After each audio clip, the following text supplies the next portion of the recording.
Hey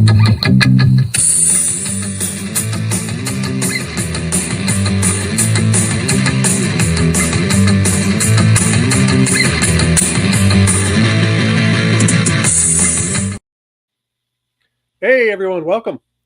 Glad you're joining us today. And my name is Doug Kothe. I'm the founder and CEO of People Smart Group, a consulting group that is helping people build healthy organizations and healthy teams. Also the founder of the Organizational Health Collective, and here with my friend Terry. And I'm Dr. Terry Wager, Generator Consulting, member of the Organizational Health Collective. It is a good group of people who are attempting to bring organizational health into the mainstream and helping your company work better together. Yeah, fantastic. And so Organizational Health Collective is a grouping of consultants that we gather together to help each other become better at what we do, and also to network and share work and those sorts of things. So if that interests you, come join us, come check it out. You can see the website up at the top of the screen here. But today we are going to dive in, and we're going to be talking about, can our work be satisfying? And how? How does that happen? How? Are you kidding me? I'm not happy about this job. How does that work? No. Yeah. There are a lot of people out there that are waiting for the next thing, looking for the next thing, biding their time till they retire. Sometimes it's another 25 years. And I remember when I was actually working in the prison system as a correctional psychologist, I got in there, and within a week or two, I started hearing the guards talk about, I only have 5 years until I'm done, or I have 10 years, or I just bought 5 years in the prison system down in California. They were able to actually buy years of retirement for a certain amount of money. And it was a very popular thing to buy so they could leave early. Wow. And so, is the work satisfying if you're trying to get the hell out of there? No. No. And obviously there are some people who just need a job, right? And Absolutely. That is life.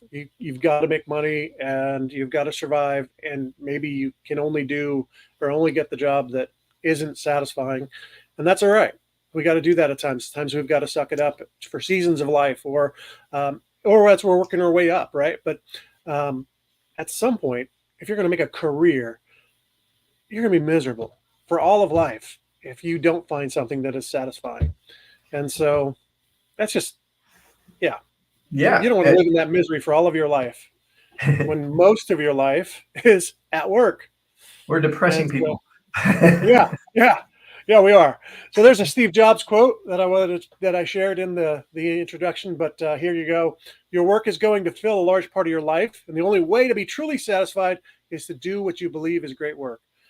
Now, most people think, no, I'm truly satisfied by, making more money, or I'm truly satisfied by getting the right perks in the job.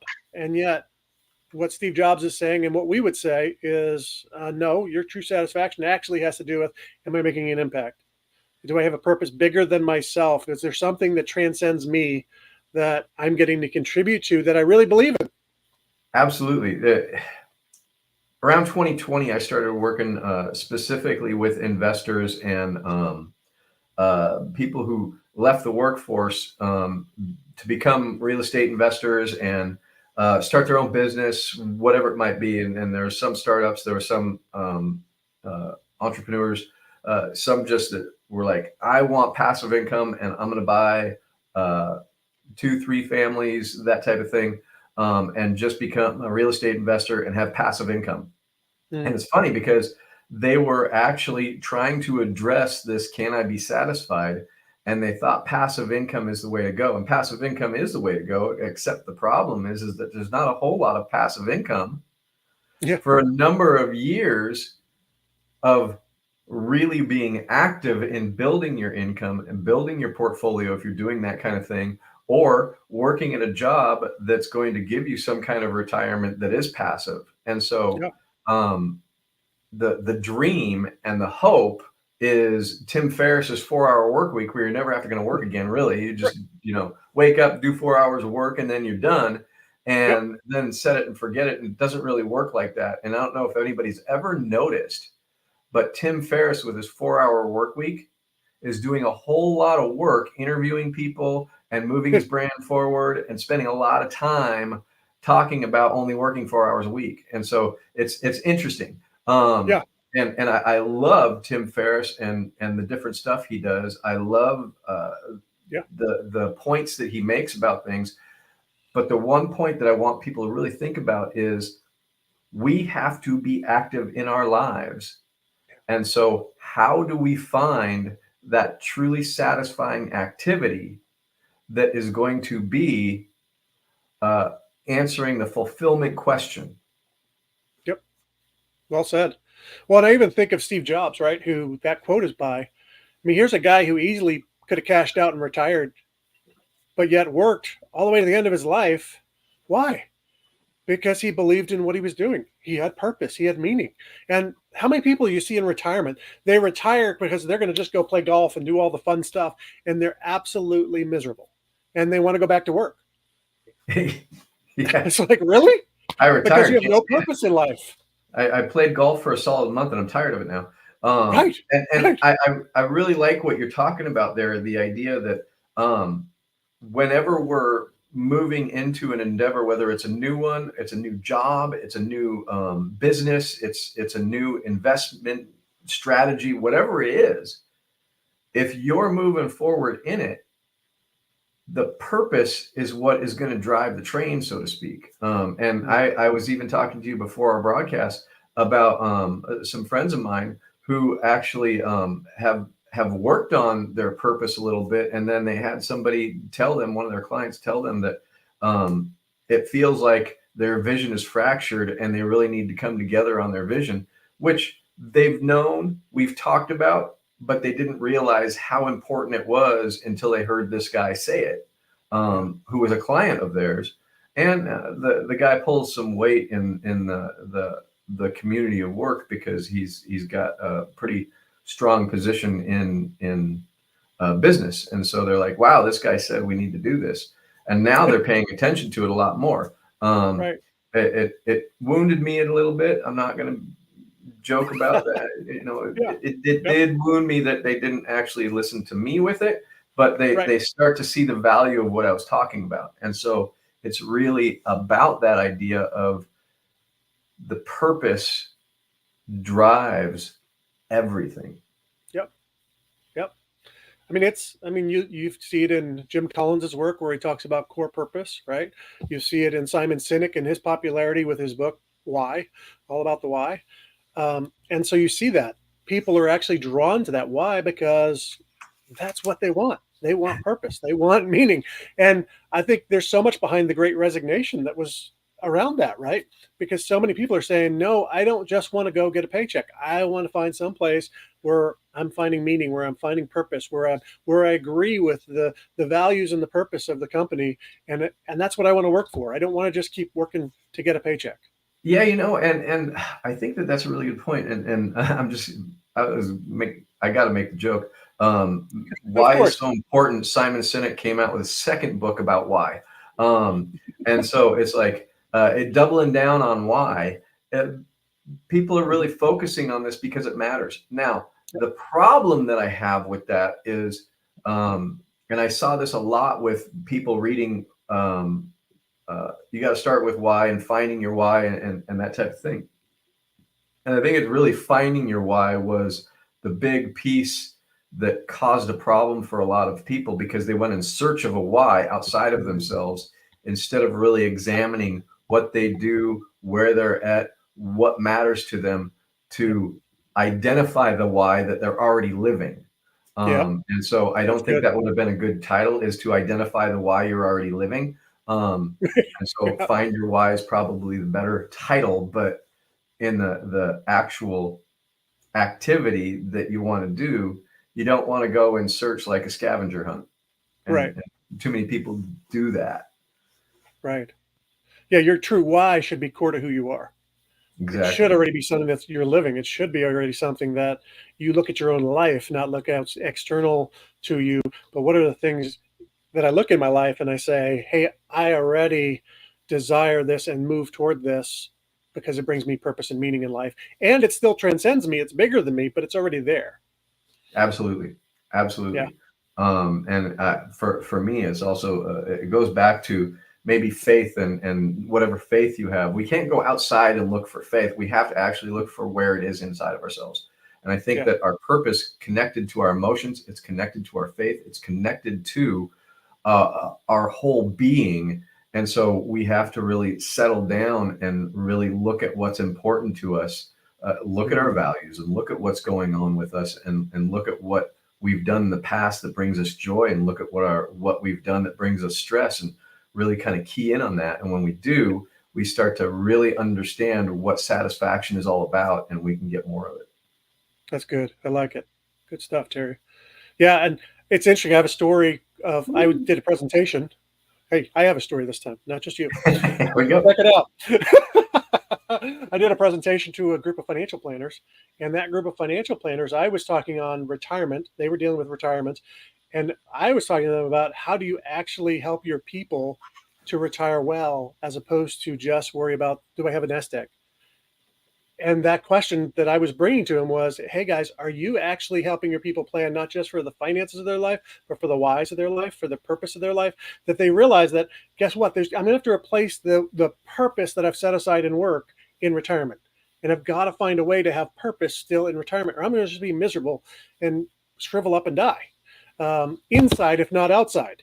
And so I just see that as such an important thing that so many people don't even think about in their life as they head forward into latter years and even retirement. It's like, hey, I still need purpose.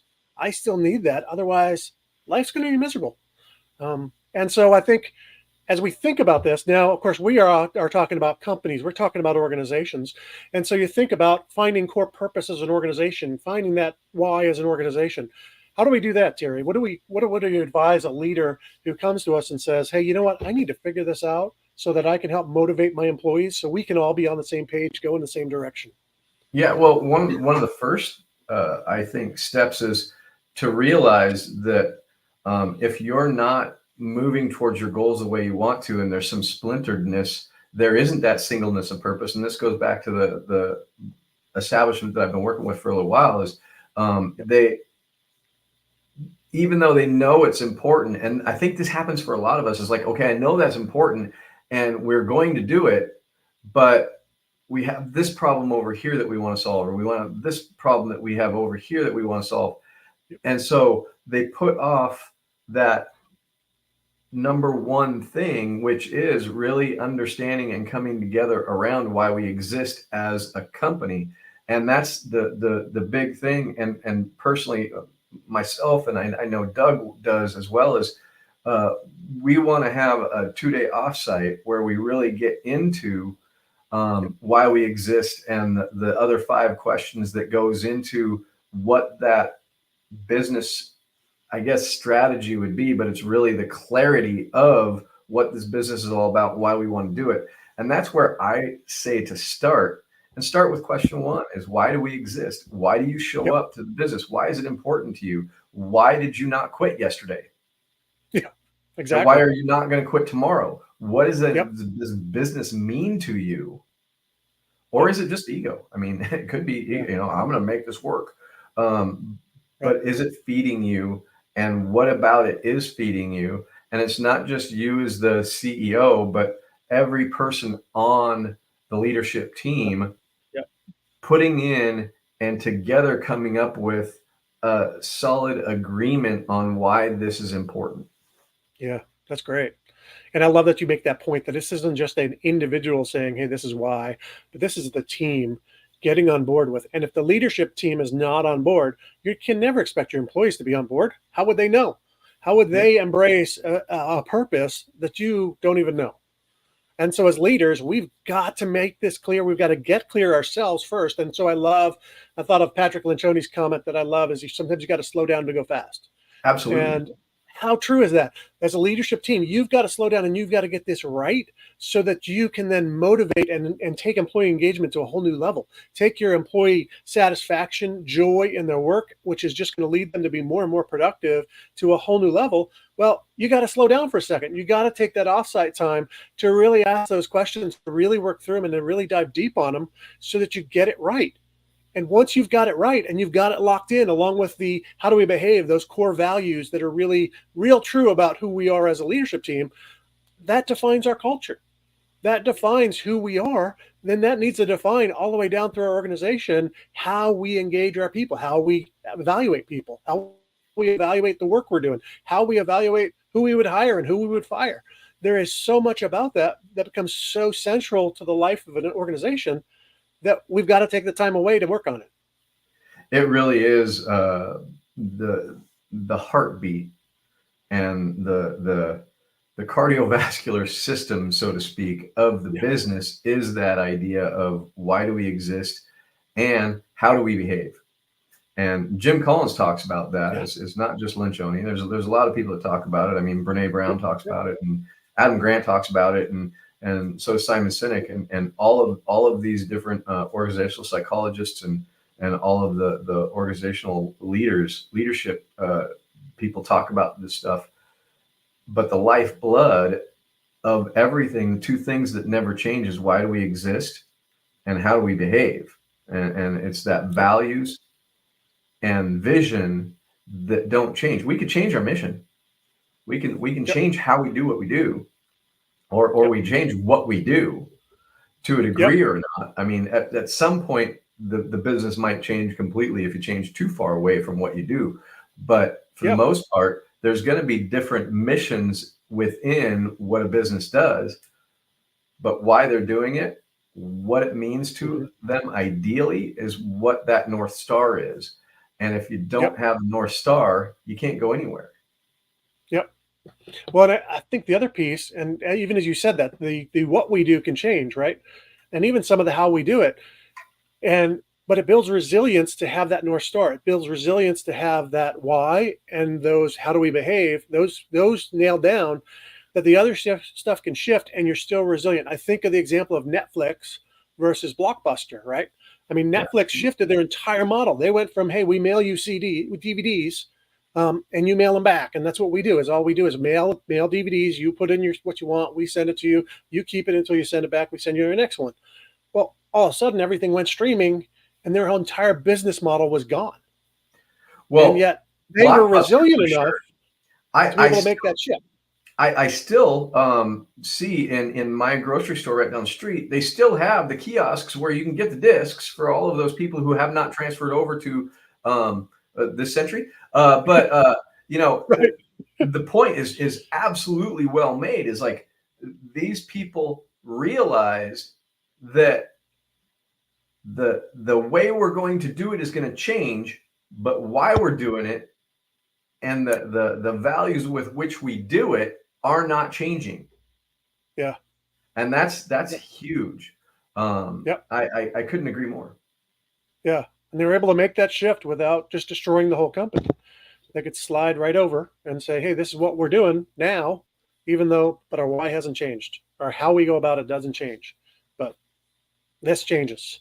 Because it has to. We have to shift. And we're in such a shifting economy and such a shifting markets, and everything changes so quick between the technology, between AI, between all this stuff, that our world just changes at a clip that's incredible. And so we need resilience in companies. We need the ability to adapt and still do it with some sense of center, some sense of North Star. And that's where that why comes in. That's where that core purpose comes in. That we're centered on that, and everything else can shift, but we're all together still. And I think the other piece of the North Star is really to make your business decisions quicker, because a lot of ideas pop out in different meetings, and especially when we hit tough times and we go, oh, we should do this or that or the other thing. And does it actually fit with your vision? Is it aligned with your North Star, or is it somewhere way over here, away from your North Star, and it would take you off course? And that's another reason that people become dissatisfied. And I have a friend who had a very, very clear North Star, and I actually joined him in his business. I was working with him, and we were joint venture partners, and it was a really good connection. And I really like the guy, and he's funny and he's energetic, and he's in it. But he had a trouble, and he still has trouble with that North Star vision, and the vision splinters, and we're going to do this, and then we're going to do that, and then we're going to do this, and then we're going to do this over here, and then, hey, way back over here looks good. And so there's 15 North Stars. Oh, yep. And I get tired. Yeah. I didn't know how to get from where I am to where he wanted to go when the North Star kept changing.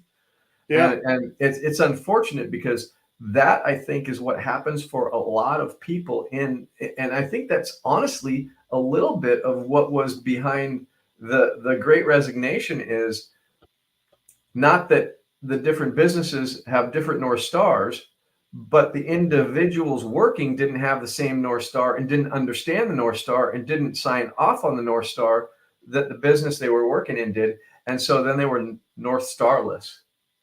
That's good. As a result, they left and they tried to start their own thing, or they went and got another company that either had a North Star that they get on with, or they just got a second job, just re-upped for something else, but wasn't that. And unfortunately, I think that happens a lot, is when we're dissatisfied, we grab the next thing instead of really stepping back and going, okay, what do we want as an individual? Yeah. To be able to contribute to that North Star. Yep. That's good. And I think there's an underlying piece that you made a point of too, is the company that's shooting at, this North Star, but then it's this North Star, and then it's this one. And my purpose keeps changing. My why keeps changing. And again, that comes back to, we say this all the time to leaders, right? You actually have to live it. It's got to be a lived reality. Otherwise, no, it's not your purpose. It's got to be a lived reality of how do we behave, or it's not your core value. If it's not lived, and if you don't stay focused on it, and then you've got to zero it in and just say, hey, we're going to protect this. We're going to guard this. This is that important to us that I'm going to protect it from everything else. And this is what drives us. And then part of protecting it, and as you're saying, is so for so many employees, they realized, hey, I don't match with my company. Well, hey, that's a good opportunity to go check out the market and go find a company you do. And for the company's sake, if you don't match their North Star, then guess what? They're not a good fit for you. You need people who have that same purpose, have that same desire to see accomplished what you're aiming at, your why. And if they share that, they're going to be a motivated employee. They're going to be driven. They're going to be excited. They're going to be engaged. They're going to go above and beyond because they care about what you're doing. They're not worried about, hey, this is not my job description. They're worried about, how do we accomplish that? And that's what we need. The other thing I think about is it sliding out of my head, and I forgot what I was going to say. We're getting older. I'll come back to it. Yeah. It's absolutely. I think the thing, and as you can come back to that as you do, but so why do leaders ignore this? Yeah. I remember what it was. First, so go there. I remember what it was. And then we can talk about why do they ignore it. The North Star can never be money. Yep. Good. I love that. That was one of the issues that my friend had, was his North Star was always about making more money and creating a passive income. Yep. So that he didn't have to work anymore. And it's like, I'm sorry, but if your job, if you're the leader of a group, a movement, a company, or whatever, and you're rallying people to be working towards passive income, eventually nobody's going to work for you. Yeah. Because everybody's going to be passive. They're all looking for, or even if you're just rallying them toward making a lot of money, because what does that do? I mean, at the end of the day, to make money your purpose is going to lead you to greed, which means we're not going to be together. I'm going to save more money by cutting you. So I'm going to just get rid of you because it's about money. I mean, And, that's a and problem we currently have with so many companies. They're worried about definitely, what's my earnings per share. definitely. But think about the what I said is so for me, it's almost you miss it with what you say. But if you're Yeah, focused on helping people understand this idea of creating wealth through passive income, and you're wanting everybody to jump on board with you towards passive income, right. none of them want to work. No, no. Yeah. How motivated are they? I want a 4-hour work week. We have everybody doing 4-hour work week. Look at that. We're going to be super successful because nobody is buying into actually working. Yep, And how can you absolutely. be satisfied if your focus is to work as little as possible? Yep. And hey, if you have family money, or if you hit the lottery, or if you, got Right. your $1 billion startup bot with an idea in 10 minutes, hey, that's great. And I celebrate your ingenuity in how to do that. But for the vast majority of us, we're not going to be excited about that because Right. there's something innate about doing work. There's something Yep. innate in us about looking. I used to have somebody mow my lawn, and I decided to take it over. It's a small lawn, it's not huge, and it doesn't take me that long. But there's something about the accomplishment that I really like. And I think that a lot of people have that with their work. And one of the biggest reasons they start to feel dissatisfied is because either they don't know why they're doing it, it's not Mhm. recognized, Yep. or nobody is really telling them what this is moving them towards. Yep. And so those are kind of the three reasons people get disgruntled with their job: is they can't measure what they're doing, they don't know where they are in the line of movement, they Yep. don't know the purpose of what they're doing, huge one, Yep. Yep. and they don't get recognition for anything that they're doing. If those three things aren't happening, we start to get disgruntled, and we Yep. start to look for people who do pay attention to what we're doing, and to be able to say, hey, look at you, you did a great job, we appreciate it, and it's moving Yep. you to here, and it's fulfilling this purpose. And when we can do those three things, we actually start to see really excited people about what they're doing because they can Yeah. feel the purpose. Yep. Well said. Well said. Yeah. And I mean, we're absolutely in need of that in companies. And that if I look at major corporations who, what do? They see, oh, our earnings per share dropped. We got to lay off a whole lot of people to make that look better.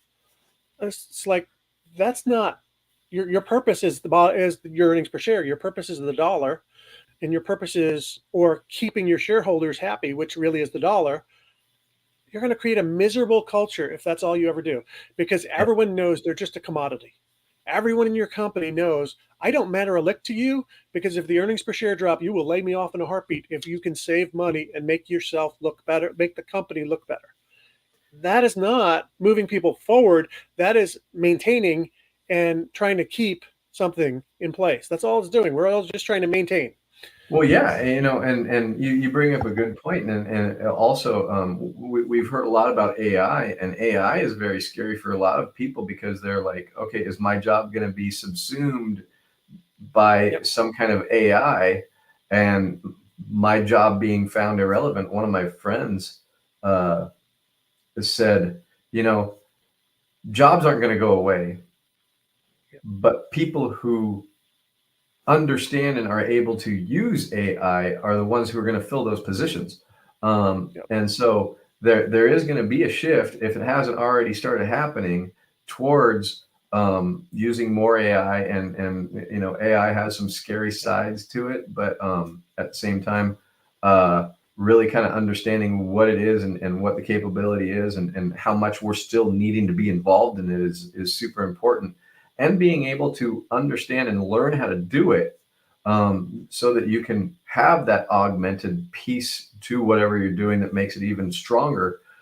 But we got to go back to true satisfaction Yep.